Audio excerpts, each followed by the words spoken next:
Since it began in 1924, the Spa 24 Hours has had a recent surge in its level of prestige and its global audience. It's arguably the marquee race for GT3 based machinery, and with a hugely diverse range of some of the finest sports and supercars that people can only dream of owning, an awesome array of driving talent piloting these machines, on a circuit that is universally one of the most well loved in all of racing, it's not hard to see why. I'm not saying the event wasn't popular when it was utilising touring car based machinery only, however certainly in the last 9 or 10 years its prominence on the world stage has become greater. Unfortunately, I think one of the reasons why it became more prominent was because of what happened in the 90th anniversary edition of this race. It's the 26th of July and 61 machines of pure exotica would be aiming to pound around 7 kilometres of Belgian asphalt for 24 hours straight. Audi were an obvious contender for overall victory with the mighty WRT squad, but newcomers to GT3 racing Bentley had been somewhat of a revelation, winning races earlier in the Block Pan Endurance Series, the championship that encompassed the Spa 24 Hours. However, Mark VDS with its BMW Z4s were also ones to look out for. And of course, how could we ignore the Beechley Aston Martins and the Nissan GTRs? Leading the field would be one of the WRT run Audis with Lance Vanthoor, René Rast and Marcus Winkelhock as its drivers.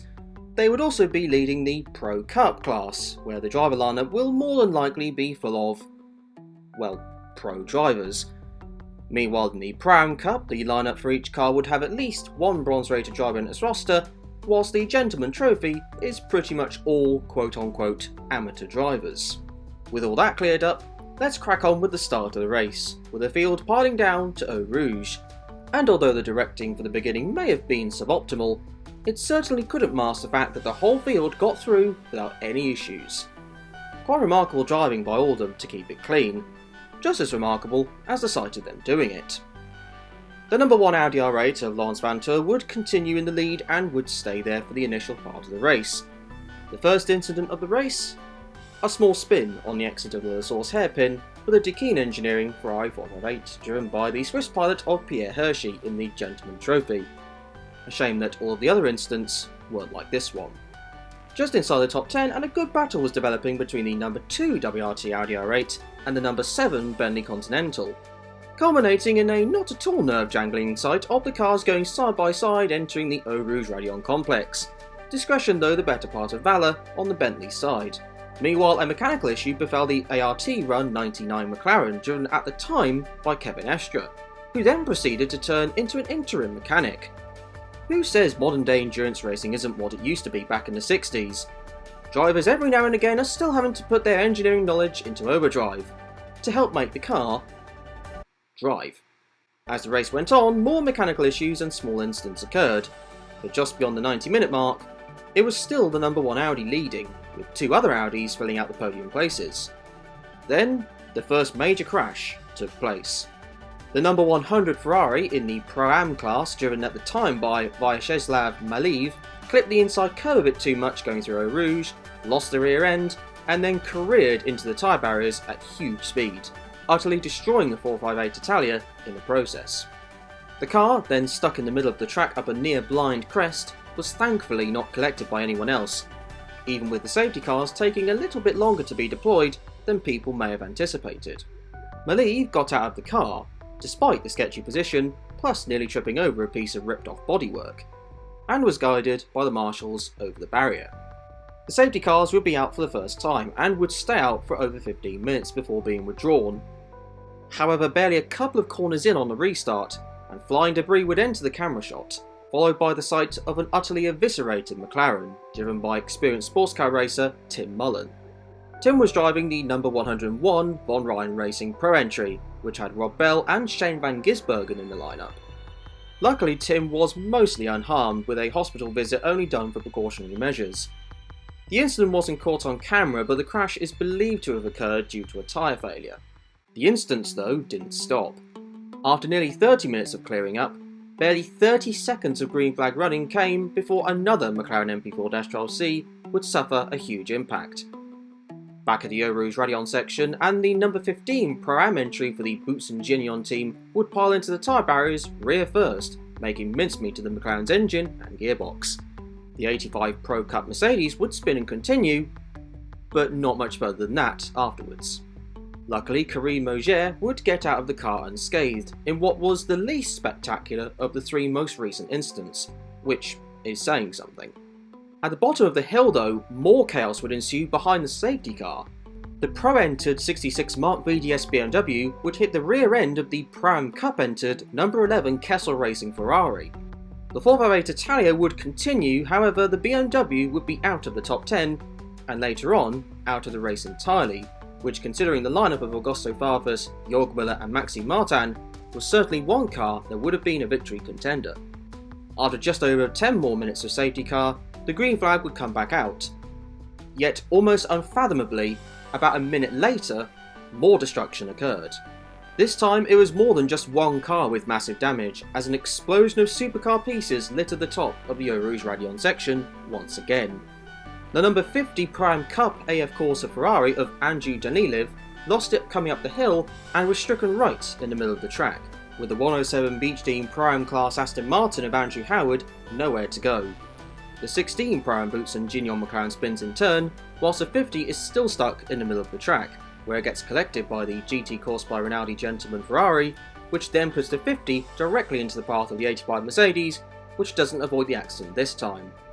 All the cars bar the McLaren would be out of the race, and in the case of Howard, would take a precautionary trip to hospital. After a safety car that lasted over an hour in length, the race would resume once again, and thankfully, the field managed to get into some sort of a rhythm. In fact, it's easy to forget that amongst all the chaos, the number 1 Audi was still in the lead. The racing remained fierce throughout the field, with traffic also being a factor to contend with. The 77 Mark VDS BMW though was thoroughly in the mix for victory in this race, being the biggest challenge to the WRT Audi R8s. However, with 4.5 hours gone, another crash would occur, this one being the worst of the lot. There's no recording of the crash itself, but there is a few seconds of the aftermath. Whilst I will say that both drivers involved survived the crash, I'm only prepared to show you this distance shot. The TV images of both cars meanwhile, I don't feel comfortable showing them to you in this video. The crash involved two Ferraris, the 333 GT Corsa Rinaldi Ferrari, driven by Vadim Kogai, with the 111 Ferrari also in this incident, which had been driven by Marcus Mahey. Unfortunately, Marcus would suffer a lot of injuries from this crash. Severe bruising to his brain, a broken neck and 2 vertebrae, damaged ribs, chest, stomach and left shoulder muscles, punctured lungs, and had lost his hearing in his right ear. 12 months on after the accident, and he was in essence given the all clear by the doctors. However, several months prior, he decided to retire from racing as a result of the crash, which I think is rather understandable. With the crash requiring a medical helicopter, the race would be red flagged, which would stay out for around an hour. 15 minutes of safety car running later, and the green flag would come back out, by which point, night had fallen. The number 1 Audi was still leading. The broadcast, meanwhile, would be paused overnight, and when it came back with 8.5 hours remaining, the 77 Mark VDS BMW was now in the lead, just ahead of the number 1 Audi, with thankfully only one safety car occurring in the 9 hours off air, caused by the Pro Cup Oman Racing Team Aston Martin going off. From that point on, it was pretty much a 2-horse race between the 1 and 77. The one remaining big crash involved the number 25 Santalok Audi driven by Claude-Yves Gosselin in the Gentleman Trophy, with the front of the R8 looking a little bit worse for wear. That though would be the last DNF from the race. The lead was constantly changing. Depending on the pit stop sequence, both the number 1 and 77 were taking turns over who inherited P1. The Audi was the faster car on track, but the BMW would be aiming to complete the race with less time spent on pit road, saving it crucial minutes. With 40 minutes left in the race, it would come down to 2 drivers. Dirk Werner in the 77 BMW in the lead, with René Rast charging towards him in the R8. Rast would have to make up a deficit of over 21 seconds. Werner though was on old tyres and had issues with his ABS. Cue an epic portion of the race where both drivers drove like animals through the traffic, pushing to the edge of adhesion to try and grab victory. Rast though was making up the time, and with 18 minutes still left on the clock, crushed the gap to just over a second. Rast was now all over him, and Werner produced an outstanding, albeit arguably robust, yet undeniably dramatic defensive display, producing one of the most incredible laps I've ever seen in sports car racing. It would only prove to be one lap of defence though, as Rast did a cutback manoeuvre on the exit of the source hairpin, grabbing the lead from Werner and Mark VDS. All Rast needed to do was keep it on the road, which, despite being physically and mentally done in, he duly did, taking the win for the 2014 Spa 24 Hours alongside teammates Marcus Winkelhock and Lawrence Vanthoor. It was always one of the favourites coming into this race, but my word did they have to work exceptionally hard to achieve it. Sadly, although perhaps understandably, the main talking point from this race would be the barrage of horrendous crashes that plagued the early portion of the race. Why was the race so deeply impacted by several big accidents? One of the talking points coming into the weekend was how the Pirelli tyres took a long time to get up to temperature. The first 4 incidents happened in the space of an hour, and the last 2 crashes were because drivers were caught off guard by the cold tyres. Every time the race was under the safety car, the tyres lost heat and therefore lost grip. The cars were also a fair bit faster than the previous years, and were apparently less reliant on mechanical grip. Either way, it was not a pleasant sight whatsoever to see car after car get utterly destroyed. Yet, in my view, I feel that this is the race that thrusted the Spa 24 Hours into the spotlight, and that the consecutive crashes played a big part in that. Whether we like it or not, the danger factor that motor racing has is what draws a number of people into the sport, particularly big races where the sense of danger is perhaps elevated compared to a more regular race. It's what helps draw in more people to events like the Indy 500, Le Mans 24 Hours, etc. People don't want to see anyone hurt, but the danger effect is still a crowd drawer. The Spa 24 Hours had long already had a number of huge accidents occur in its history.